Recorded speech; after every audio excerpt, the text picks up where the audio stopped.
মানে তোৰ ঘৰত আজি খানা আছে কি যোগাৰ কৰিছে হাঁহ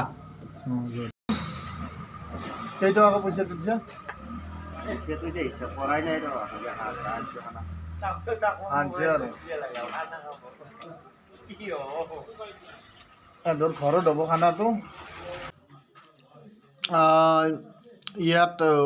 মোৰ দোকানৰ ওচৰতে দোকান এখন আছে গেলামাল বজাৰটো আমি ইয়াৰ পৰাই ল'ম আমাক খানাটোৰ যি যি যোগাৰ লাগে এখন দোকানৰ পৰাই গোটেইখিনি ল'ম আমি আৰু বাকীকেইটাও আছে মানে এনে হাঁহ চাহ ভাল কৰি আছে কাম থাকেতো কিছু সেইগিলা কৰি আছে আৰু বাকী বন্ধুগিলাই বজাৰখিনি ইয়াৰ পৰাই ল'ম 200-250 টকা কিবা হ'ব আৰু দোকানীয়ে কৈছি ৰাজু এই মেচ ল'বি আৰু আদা কি কি লাগে সৰু সৰু বস্তুবিলাক চাবি ঠিক মনত কৰি দিছে আদাটো পাহৰি যোৱা যায় বেছিভাগ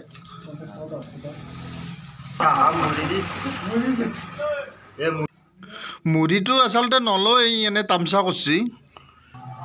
আলু চালু যিখিনি লাগে হিচাপ কৰি পেলাই দি তো বন্ধুসকল খানাৰ জাগা পাই গেলো একদম খানা আগবাছি গ'ল কিমান আগবাছি খানা চাইফালে নকয় গা ক'ত হ'ব বনাব বেয়াটো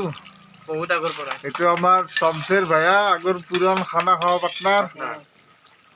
বহুত দিনৰ মূৰত আকৌ লগ আছো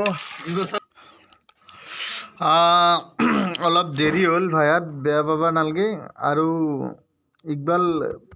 ভাল কৰা কিবা ভিডিঅ' কৰিছিল নেকি এইটো আমাৰ নিপু আমি লৈ ডাঙৰ কৰা চলি এতিয়া বহুত ডাঙৰ হ'ল আমি গাখীৰ বুলিও জানে বহুতেই ইয়াক চাউলটো ধুই আমাৰ ৰেডি কৰাই আছে অলপ পিছতে মানে আঞ্জাখিনি হোৱাৰ পিছত বহাই দিব আৰু বাকী এইফালে আছে তোমাৰ জ্বালা মছলা আলু ধোৱাই আছে আলু অলপ মিক্স হ'লে মানে কি হয় আঞ্জাটোৰ সোৱাদটো আহে আৰু পৰিমাণটো আঞ্জাৰ বাঢ়ে সেইকাৰণে আমাৰ আলুটো ভাল আৰু হাঁহত বিশেষকৈ নাৰিকল হ'লে আৰু ভাল হয় তথাপিও আৰু নাৰিকল বিচাৰি থকা নাই আজিকালি চালানী নাৰিকলৰ ইমান সোৱাদো নাই আঞ্জা বৰ্তমান হয় অৱস্থা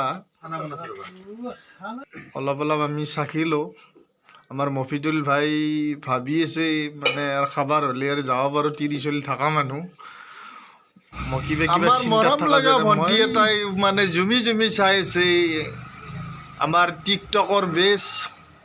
মাজে মাজে আমাৰ লগত লাজ কৰে কিন্তু মনে মনে একলাই ধুনীয়া টিকটক ভিডিঅ' বনাই থাকে ইকবালে আঞ্জাখিনি মানে লাৰি আছে যদিও মানে এনেকুৱা এটা ভাৱ 2 পিচ মনে খাব পাৰিলি তই মনে খাব নালাগে নিপুৰ লগত লাগে 2 পিচ চাখি চাবা হচ্ছে চাই লওঁ কথা নাই এই আমাৰ আৰু এটা নতুন ৰান্ধনি নামিছে বৰ্তমান ভাত ৰেডি কৰিছে আৰু চাউল বহাই দিছে ভাতটো হ'লে আমাৰ খানা ৰেডি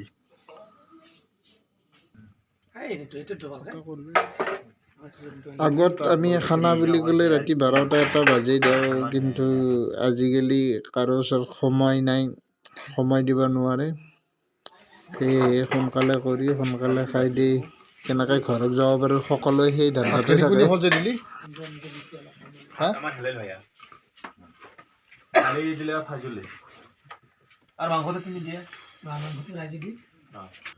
তো আমাৰ ভাত চাত বাঢ়ি একদম ৰেডি কৰা হৈছে এতিয়া মানে হাঁহৰ মাংসটো দিলে আৰু খাব পাৰি আৰু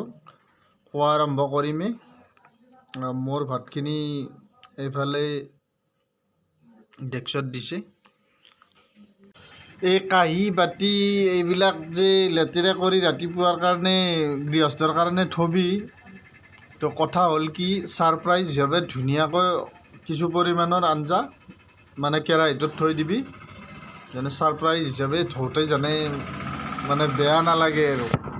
বুজি পাইছা তেতিয়াই মানে গৃহস্থই একেবাৰে পাৰ্মিশ্যন দি দিব খানাৰ কাৰণে মানে মই কোনটো কথা কৈছোঁ আপোনালোকে বুজি পাইছে নহয় গৃহস্থৰ তেতিয়া কোনো ধৰণৰ আমনি নালাগে আমি যদি নেক্সট টাইম কেতিয়াবা খানা খাওঁ সেয়ে ধুনীয়াকৈ চাফ চিকুণ কৰি আৰু কেৰাহীত তৰকাৰী থৈ দিলে হ'ল নাই অলপ বাকী